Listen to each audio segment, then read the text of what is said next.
on, everybody? It's your boy mel.on.mars, and I want to welcome you to my perspective of the wonderful worlds of music, athletics, relationships, and spirituality. And today it's time for another relationship topic, and it's going to be another heavy one for you today. Because I want to talk about what I deem to be the worst generation in the history of America. Yeah, hang on for the ride. It's going to be a little tough one there. That generation would be Generation X. Now, Generation X was anyone that's born from the age of 1961 to 1980. Now, that range differs sometimes. Sometimes people say 65 to 84, whatever you want to say. I'm a millennial, so it would be my parents' generation. Any millennials out there, it'd be your parents' generation.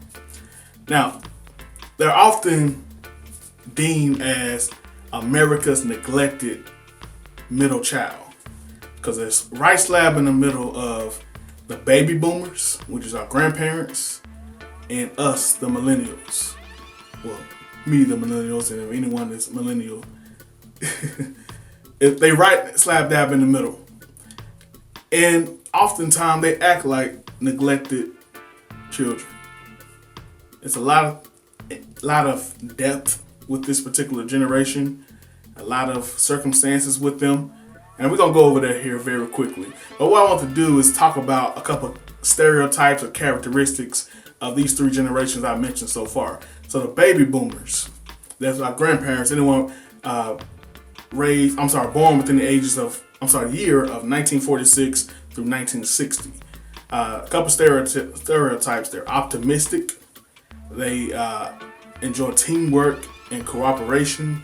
They're ambitious, and they're workaholics. Millennials,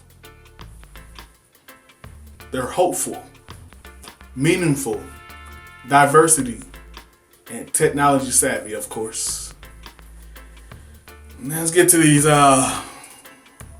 Generation X's, and they're also known as baby bust. That's another phrase for them. But these Generation X's, they're skeptical, self-reliant, risk-taking, but they do balance work and personal life. Now, they were born, Generation X was born within the most anti-child era in history. Let me explain. In the 1960s, that's when the birth control pill was introduced.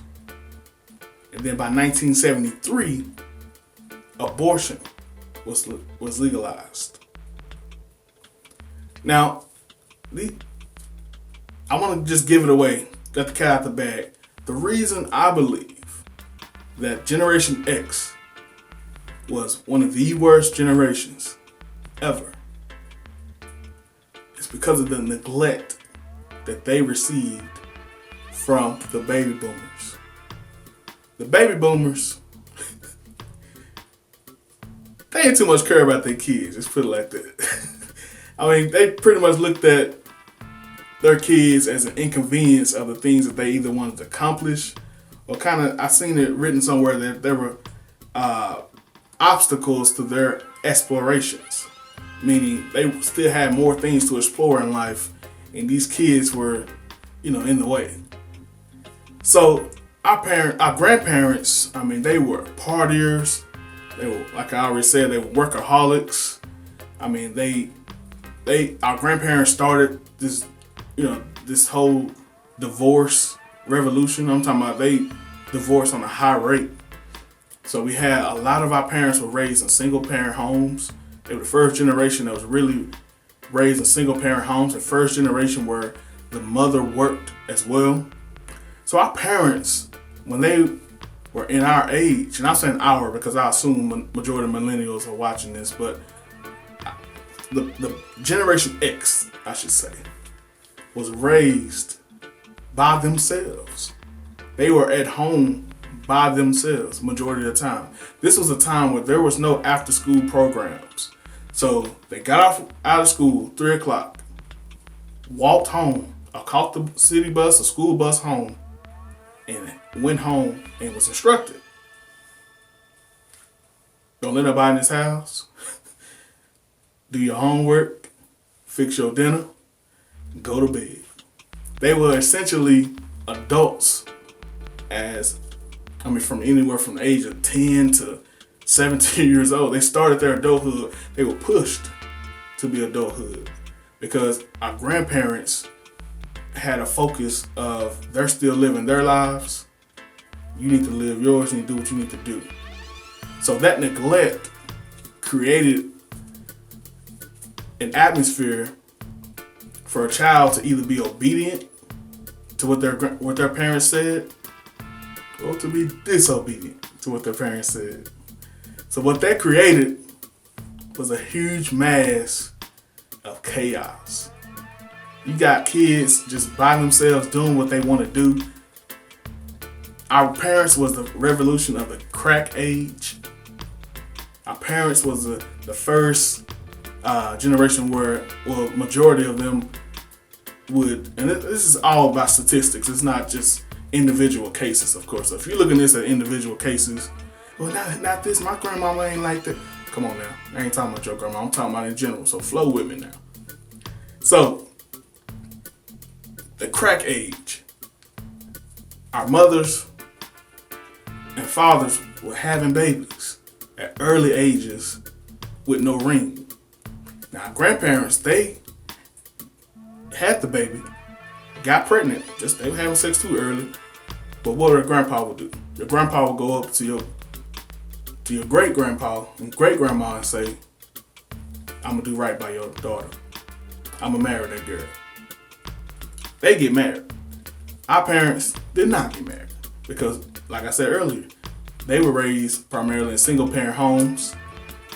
Our grandparents got divorced, so they didn't have that initiative to go ahead and get married. So, crackheads, babies, no marriage, and then the neglect they received. They made a mission and a mindset. It created whether it's subliminal, whether it's knowingly or not, it was a mindset created for them to be so much more of a great parent to their kids. I'm not going to let my child go through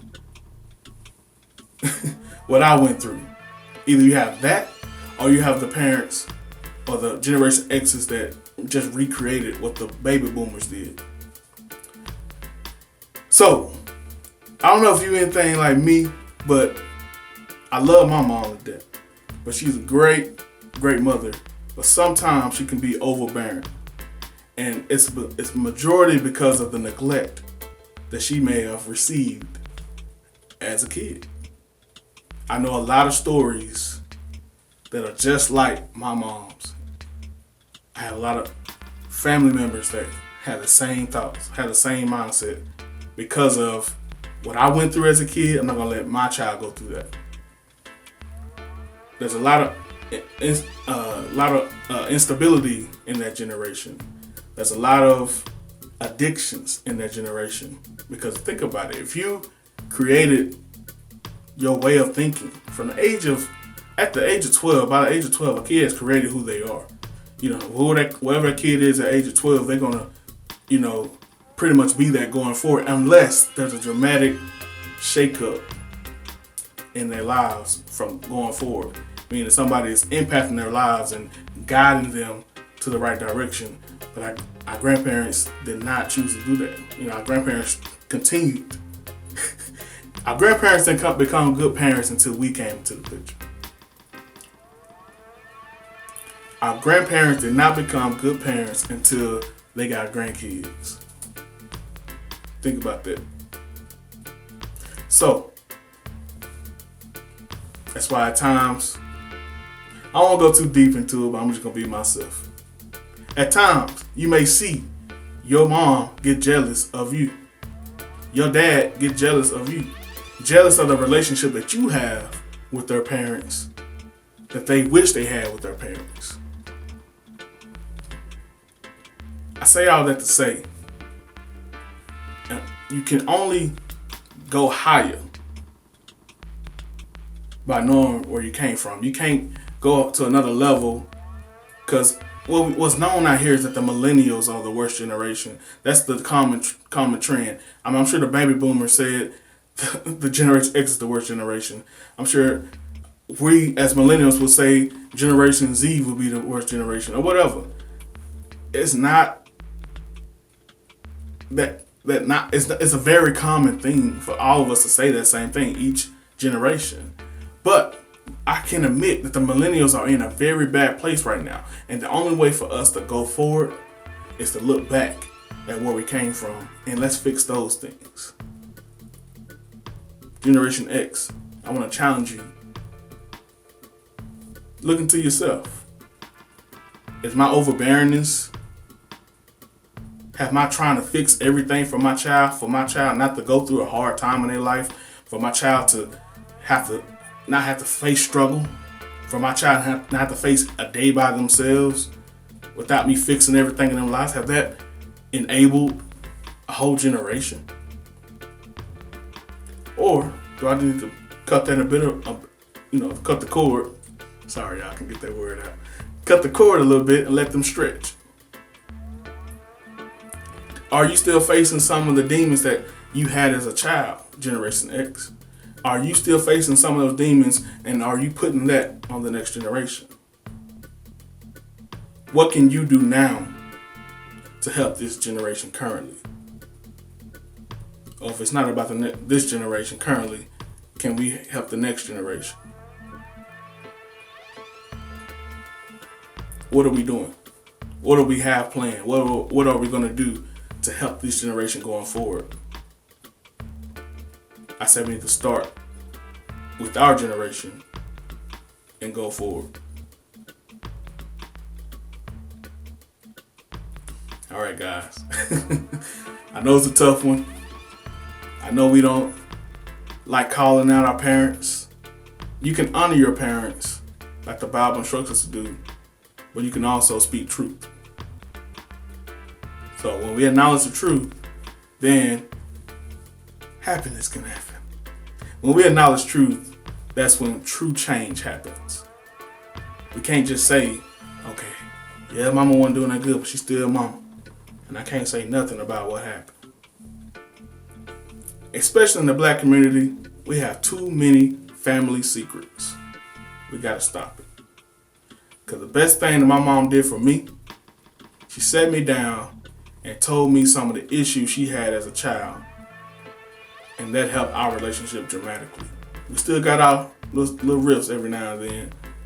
But that helped me to understand why she is the way she is right now. So I won't judge her and won't just think that she just being this way on purpose, or because everything has a reason and it's derived from some place. So the best thing you can do for your child to help them going forward is to open up about things you had in your past, and not in no lighthearted way. Well, it was tough for me, and one day I did steal a piece of candy from the store. I'm not proud of it, but it happened. And God forgave me. No, open your heart up. Open your mind up to your child. Because no matter what you think or not, we are going through the same thing you went through, just on a higher level. So open up your heart, open up your mind, and let's help each other go to the next level. Alright? It's your boy mel.on.mars. Once again, I want you guys to subscribe to my channel. I love you guys. I appreciate your support. Comment, like. If you got an opinion about this, let me hear it. Peace.